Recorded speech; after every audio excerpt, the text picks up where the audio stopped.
ఇంకొకటి land resurvey and titling act గురించి. My god, అసలు ఎన్నికలు జరిగేటప్పుడు అయితే ఎంత దారుణమైన ప్రచారం చేసినారనంటే it's actually revolution. Land titling act అనేది ఒక రెవల్యూషన్. ఎంత గొప్ప రెవల్యూషన్ అంటే ఇది. ఈరోజు భూములు కొనుక్కోవాలని చెప్పి మీరు ఎవరైనా అనుకుంటే ఆ భూములు కొనాలంటే మీకు భయం. ఆ అమ్మే వాడు టైటిల్స్ కరెక్ట్గా ఉన్నాయా లేదా, నేను కొనే టైటిల్స్ కరెక్ట్గా ఉన్నాయా లేదా అని భయం మీకుంది. ఆ అమ్మేవానికి భయం. రేపొద్దున ఇంకొకడు టైటిల్స్ తీసుకొని వచ్చి నేను ఒరిజినల్ ఓనర్, నువ్వు కాదు ఒరిజినల్ ఓనర్ అంటాడేమో అని చెప్పి వాళ్ళకు అనే అమ్మేవానికి భయం. మొట్టమొదటిసారిగా ల్యాండ్ టైటిలింగ్ యాక్ట్ ద్వారా స్టేట్ గవర్నమెంట్ గ్యారంటీ ఇస్తూ ఉంది. స్టేట్ గవర్నమెంట్ ఇన్సూరెన్స్ ఇస్తూ ఉంది. గవర్నమెంట్ గ్యారంటీయే కాదు, government is giving insurance also. కొనేవానికి అమ్మేవానికి స్టేట్ గవర్నమెంట్ గ్యారంటీ ఇస్తూ ఉంది. నీ టైటిల్స్ నేను భరోసా అని. అంటే నీ టైటిల్స్ను వెరిఫై చేసి, నీ టైటిల్స్ను గవర్నమెంట్ వెరిఫై చేసి, నీ కోసం అని చెప్పి రాళ్ళు, సరిహద్దు రాళ్ళు నువ్వు చూపించిన చోట గవర్నమెంట్ పెట్టి, నీ కోసం ఫ్రీగా గవర్నమెంటు ప్రతి గ్రామ సచివాలయంలో ఒక సర్వేయర్ను నియమించి 15,000 మంది సర్వేయర్లను నియమించి 4 ఏళ్ల ప్రక్రియలో 4 ఏళ్ల కార్యక్రమం ఇది. 4 ఏళ్లలో గవర్నమెంట్ వుడ్ బి స్పెండింగ్ 2,000 కోట్లు పైచిలుకు on survey equipment, on surveyors salaries, on the stones. నీ కోసం పాతుతా ఉన్న ఈ స్టోన్స్ గవర్నమెంట్ సర్వే చేసి, నువ్వు చూపించిన సరిహద్దుల్లో సరిహద్దురాలు నీ కోసం గవర్నమెంట్ నాటించి, నీ కోసం గవర్నమెంట్ సర్వే చేసి నీకు ఆ డాక్యుమెంట్స్ ఇస్తూ ఉంది. నీ డాక్యుమెంట్స్ గవర్నమెంట్ గ్యారంటీ ఇస్తూ ఉంది. నీకు భరోసాగా గవర్నమెంట్ నిలబడతా ఉంది. That is land titling act.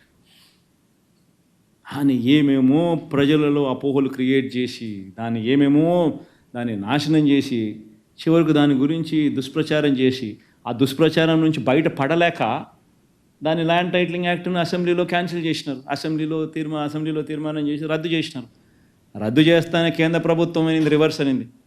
కేంద్ర ప్రభుత్వం అనింది, ఎవరైతే ల్యాండ్ రిఫార్మ్స్కు సంబంధించి reforms in land administration and management గురించి ఎవరైతే అడుగులు ముందుకు వేస్తారో వాళ్లకు central government is incentivising, giving them 50-year loan, interest free loans, giving them 50 years interest free loans for capital expenditure అని బడ్జెట్లో నిన్న కేంద్ర ప్రభుత్వం ఫైనాన్స్ మినిస్టర్ చదివింది. ఈరోజు వాళ్ళకి ఇన్సెంటివ్స్ రావాలనంటే జగన్ చేసిన ఈ రిపోర్ట్ అంతా చూపించుకుంటే తప్ప నుంచి వాళ్ళకి ఇన్సెంటివ్స్ రావు. ఒక పని చేసేసరికి ఎందుకు చేస్తా ఉన్నావు? అమెరికాలో ఎందుకు టైటిల్స్లో నీకు కాంప్లికేషన్స్ రావు? ఎందుకు నీకు వెస్ట్రన్ వరల్డ్లో క్రయ విక్రయాలకు సంబంధించి ల్యాండ్ డిస్ప్యూట్స్ ఎందుకు లేవు? ఎందుకనంటే టెక్నాలజీ ద్వారా నువ్వు సర్వేలు 15,000 మంది సర్వేలను ఉపయోగించి, రోవర్లు కొని, ప్రతి గ్రామ సచివాలయంలో ఇవన్నీ పెట్టి, నువ్వు ఇవన్నీ సరిహద్దురాలను నాటించి, రికార్డ్స్ అన్నీ అప్గ్రేడ్ చేసి, ఈ రికార్డ్స్ అన్నీ అప్డేట్ చేసిన రికార్డ్స్ అన్నీ కూడా మళ్ళీ మ్యూటేషన్స్ చేసి, మ్యూటేషన్స్ పూర్తి చేసి, సబ్ డివిజన్స్ కంప్లీట్ చేసి, రికార్డ్స్ అన్నీ అప్డేట్ చేసి, ఆ సచివాలయంలోనే ఆ రికార్డు పుస్తకం పెట్టి, సచివాలయంలోనే నీ రిజిస్ట్రేషన్ చేసుకునే అవకాశం కూడా నీకు కల్పిస్తూ, సేవలు అందిస్తూ, ఇవన్నీ చేసిన తర్వాత 4 ఏళ్ళు పట్టిన తర్వాత కూల్ ఆఫ్ పీరియడ్ టైం ఇస్తారు. ఇవన్నీ చేసినామో, ఎవరికైనా అబ్జెక్షన్స్ ఉంటే మీరు చెప్పండి అని చెప్పి చెప్తారు. అయిపోయిన తర్వాత ఇప్పుడు 17,000 రెవెన్యూ గ్రామాలకు సంబంధించి ఆల్మోస్ట్ 8,000 రెవెన్యూ గ్రామాలలో వైఎస్ఆర్సీపీ ప్రభుత్వంలోనే కంప్లీట్ చేసినాం ఎక్సర్సైజ్. ఎక్కడ కంప్లైంట్స్ లేవు, ప్రజలందరూ సంతోషంగా ఉన్నారు. అవన్నీ రికార్డ్స్ అన్నీ పెట్టిన తర్వాత కూల్ ఆఫ్ పీరియడ్ ఇస్తారు, 1 year టైం ఇస్తారు. ఎన్ని రికార్డ్స్ పెట్టి ఎవరికైనా అబ్జెక్షన్స్ ఉంటే మీరు రండి చెప్పండి అని చెప్పి. అబ్జెక్షన్స్ ఏమీ లేకపోతే కూల్ ఆఫ్ పీరియడ్ అయిపోయిన తర్వాత then the government will give the insurance. then the government will give the guarantee. That is a reform. ఆయన నాశనం చేసినారు. 9,50,000 మంది సబ్ రిజిస్టర్ ఆఫీస్లో రిజిస్ట్రేషన్ చేసుకున్నారు. వాళ్ళందరికీ ఒరిజినల్ డాక్యుమెంట్సే ఇచ్చినారు. ఏ ఒక్కరికి ఏదో ఆన్లైన్లో ఇవ్వడమే నీకు ఒరిజినల్ డాక్యుమెంట్స్ ఇవ్వమని ఎవరికి అనలా. జిరాక్స్ కాపీలు ఇట్లా ఎవరికి లే, అందరూ ఒరిజినల్ డాక్యుమెంట్సే ఇచ్చినారు. 9,50,000 మంది పైచిలకు మంది రిజిస్ట్రేషన్ చేసుకున్నారు. అందరికీ ఒరిజినల్ డాక్యుమెంట్సే ఇచ్చినారు. అపోహలు క్రియేట్ చేసి ఒక మంచి కార్యక్రమాన్ని రూయిన్ చేసి ఏం సాధిస్తున్నారు? అసలు నాకు ఒక్కొక్కసారి నిజంగా నాకు అనుమానం వేస్తాను. ప్రజలందరూ అప్రమత్తంగా ఉండాలి. ఇవన్నీ చేయకుండా చంద్రబాబు ఎందుకు అడ్డుకుంటున్నారు? ప్రజలందరూ ఆలోచన చేయాలి. బహుశా వాళ్ళ మనుషులు ఈ పత్రాలన్నీ కూడా మార్చేసుకొని, ఈ డాక్యుమెంట్స్ అన్నీ కూడా వాళ్ళ పేరుతో వాళ్ళు మార్చేసుకొని, అలా మార్చుకునేదానికి అవకాశం కల్పించుకునే దానికోసం చంద్రబాబు నాయుడు ఇది ఏమైనా చేయకుండా అడ్డుకుంటా ఉన్నాడా అన్నది ప్రజలందరూ ఆలోచన చేయాలి. ఎందుకంటే ఇది ఒకసారి జరిగిందని అనుకో, గ్రామ సచివాలయంలోనే జరుగుతుంది, సచివాలయం పరిధిలోనే సర్వే జరుగుతుంది, సచివాలయం పరిధిలోనే అదే వాళ్ళ ల్యాండ్లోనే రాళ్ళు పాతుతారు, వాళ్ళు చూపించిన చోటే రికార్డ్స్ అన్నీ వాళ్ళ చేతుల్లోనే ఇస్తారు. అప్డేట్ చేసిన రికార్డ్స్, మ్యూటేషన్స్ అప్పటికప్పుడే జరిగిపోతాయి, సబ్ డివిజన్స్ అక్కడికక్కడే జరిగిపోతాయి. జరిగిపోయిన తర్వాత వాళ్ళకి అందరికీ ఇస్తారు. ఇవన్నీ అక్కడే జరుగుతాయి. ఇవన్నీ జరగకోకుండా డిస్ప్యూట్లోనే అట్లనే పెట్టి చేసేసి ల్యాండ్ డిస్ప్యూట్స్ అన్ని అట్లనే కొనసాగించి చంద్రబాబు నాయుడు తక్కువ రేటుకు వాళ్ళ మనుషులు దీన్ని కొనుగోలు చేసేదానికోసం ఆ రకంగా చంద్రబాబు నాయుడు ఏమైనా చేస్తూ ఉన్నాడేమో ప్రజలందరూ కూడా ఆలోచన చేయాలి.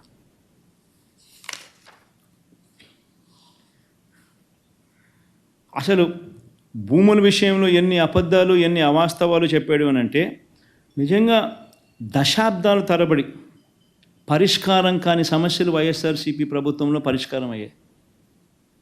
అసైన్డ్ భూముల విషయంలో అయితేనేమి, షరతులు గల భూముల విషయంలో అయితేనేమి, చుక్కల భూముల విషయంలో అయితేనేమి, రైతులు నానా ఇబ్బందులు పూర్తిగా పడిన పరిస్థితుల్లో వైఎస్ఆర్సీపీ ప్రభుత్వం వచ్చిన తర్వాత మేలు చేసింది.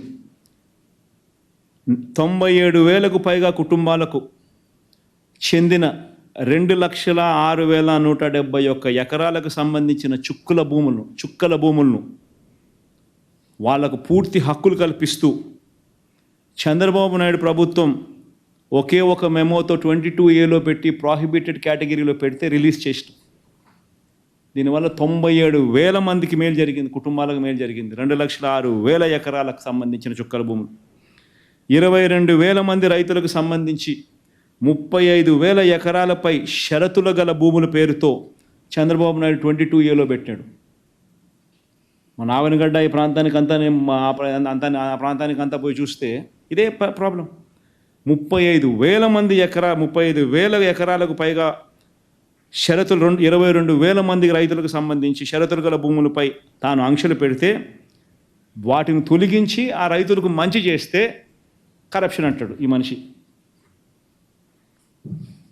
20 ఏళ్ళ అసైన్మెంట్ పూర్తయిపోయిన భూములు, 20 ఏళ్ళ అసైన్మెంట్ పూర్తయిపోయిన 15,21,160 మంది రైతులకు, దళితులకు, పేదలకు అసైన్డ్ భూములు 20 ఏళ్ళు పూర్తయిపోయిన వాళ్లకు 15,21,000 మందికి 27,41,000 ఎకరాలకు సంబంధించిన అసైన్డ్ భూములపై సంపూర్ణ హక్కులు కల్పిస్తే దాంట్లో కరప్షన్ అంటాడు.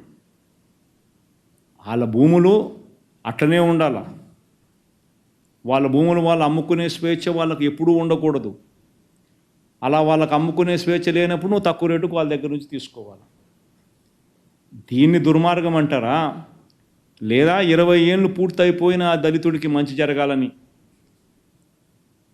లేదా 20 ఏళ్ళు పూర్తయిపోయిన ఆ పేదవాడికి మంచి జరగాలని, 20 ఏళ్ళ తర్వాత నీ భూమిని నీ ఇష్టానుసారంగా నువ్వు కావాలంటే అమ్ముకోవచ్చు, ఆ రైట్ నీకే వస్తుంది, నీ కుటుంబానికే వస్తుంది అని చెప్పడం అది న్యాయమా? కొత్తగా మేమిచ్చింది 42,307 మంది రైతులకు 46,463 ఎకరాల అసైన్డ్ భూములు మేము పంపిణీ చేసాం. ROFR పట్టాల కింద 1,54,000 కుటుంబాలకు 3,26,000 ఎకరాలు పంపిణీ చేసినాం. విలేజ్ సర్వీస్ ఇనామ్ ల్యాండ్స్ కింద 1,58,000 ఎకరాలకు 1,61,000 బెనిఫిషరీస్ను వాళ్ళకు కూడా మంచి చేస్తూ 22A కింద రిమూవ్ చేసినాం. అసలు ఇవన్నీ కూడా ఇన్ని లక్షల మందికి మంచి జరిగిస్తూ లక్షల ఎకరాలకు సంబంధించి మంచి జరుగుతూ ఉంటే మంచిని అప్రిషియేట్ చేయకపోగా దాన్ని కూడా వక్రీకరించి దాన్ని కూడా వక్రభాష్యం చెప్పగలిగిన ఏకైక వ్యక్తి చంద్రబాబు ఒక్కడే.